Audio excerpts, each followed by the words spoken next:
Hey, what's up guys? I post tech videos, basketball videos, and more random things. Please subscribe. I'm sure you like whatever I post, and hit the like button for the YouTube algorithm. So I guess Jimmy Butler has risen from the depths of his career after considering what happened last season and his unsuccessful stints in Minnesota and Chicago, because he never really did anything there except this.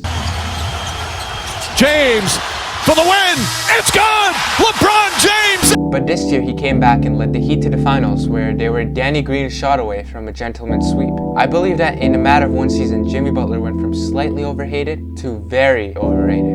I'll tell you now, I'm not the biggest Miami Heat fan because I'm not too high on Tyler Hero and Bam Adebayo either. But I think with Jimmy, I've seen enough to make more of a fair judgment on him. I feel like a lot of recency bias has been affecting the judgment of many fans because yeah, Jimmy had a great finals, but he's not as great of a player as people say he is. One finals run, and that too without a chip, has made this man jump from being considered maybe a top 20 player in the league all the way to a top 10 player. And I see some people even saying he's a top 5 player, which is outrageous. Now, I'm okay with saying he's a top 15 NBA player, but I think people are definitely starting to push him. The first point I want to make is that Jimmy Butler hasn't really improved since his Chicago days. In his age 25 season, he averaged 26 and 3, and now in his age 30 season, he averaged 23 and 7. The only difference between these two seasons is that his rebounds and assists flip. Instead of averaging 3 assists, he's averaging 7. Instead of averaging 6 rebounds, he averaging 3. And his steals and other numbers are basically the same too. Now, a big thing in Jimmy's career is that he refuses to score more because he wants to win. So a team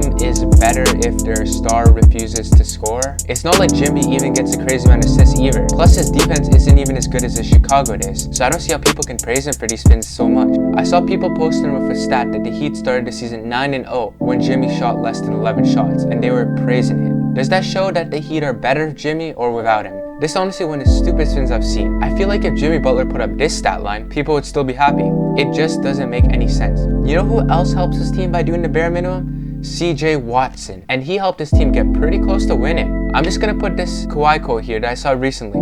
The star of his team doesn't have to score every bucket, but why should they hold themselves back when they can score it? I also think that Jimmy's run was a bit overrated, and that's why I just can't call him more of a top 10 player yet. Although individual players on the Heat have become significantly overrated in the past couple seasons, Tyler Hero, Bam Adebayo, they still have a pretty good roster that can compete. You could almost put any top 20 player in Jimmy's scenario, and I think they'd have a good run in the playoffs. In the first round, they played the Indiana Pacers, who have solid players like Sabonis, Brogdon, TJ Warren, and Victor Oladipo, who hadn't played in a year. So this was an easy sweep for the Miami Heat. I wouldn't expect much different. Now, in the second round, we were surprised with the Heat beating the Bucks in 5.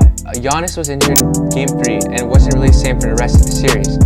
And that's kind of the biggest reason I feel like the Heat shouldn't have won the series. Now, if Giannis was fully healthy, I'm sure that the series could have been a lot closer. The beginning of the series kind of reminded me of when the Chicago Bulls went up 2-0 against the Boston Celtics, the number 1 seed, a couple playoffs ago. But unlike that series, the Miami Heat didn't end up losing the series. They ended up coming through. If Giannis was fully healthy that series, honestly, we could have seen the Bucks up 3-2 instead of losing 4-1 after the 5th game. Giannis never even got to play in the closeout game because of how bad his injury was. And Chris Middleton and Brook Lopez were definitely not going to beat the Miami Heat. Now, in the conference finals, I thought this was a competitive series and this could have gone either way. But I feel like any other top 20 player, like probably DeMar DeRozan, could step in Jimmy's role and the same result would happen. In the finals, Jimmy went crazy in Game 5, I'll admit that. But Danny Green was the main reason that series was extended. I swear if this guy wasn't there, the series would be over a lot sooner. The series wasn't as close as the box score suggested. The Lakers were dominating the Heat and no one can tell me any different. Jimmy and the Heat should have been around the 5 to 6 seed at the best this season, and I expected them to lose in the first round, and their ceiling should be the second round. I think this season will show that Jimmy isn't actually as good as people think he is, and will come back to around the top 15 ranking. A lot of recency bias has been affecting NBA fans, and I feel like more fans should take a look at the numbers to see if the players are actually as good as the media makes them seem. Alright, that's the video. Thanks for watching. Before you go, please like, comment, share, and subscribe to support the channel. Content's only going to get better from here. Thank you for watching. Bye.